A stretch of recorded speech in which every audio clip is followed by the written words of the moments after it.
FIFA berencana melakukan audit ulang untuk melihat kesiapan akhir stadion tuan rumah penyelenggara Piala Dunia U20 nanti. Rencananya ada 6 stadion yang akan dilakukan audit ulang, termasuk Stadion Gelora Sriwijaya Jakabaring Palembang.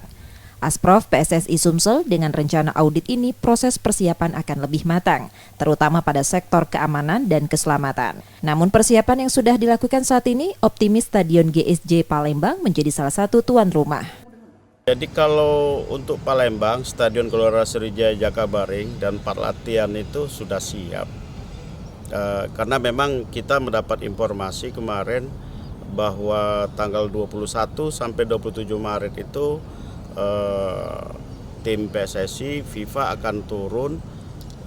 Kita nggak tahu tanggal berapa untuk mengecek untuk kelayakan dari sisi keselamatan dan keamanan ya. Di stadion.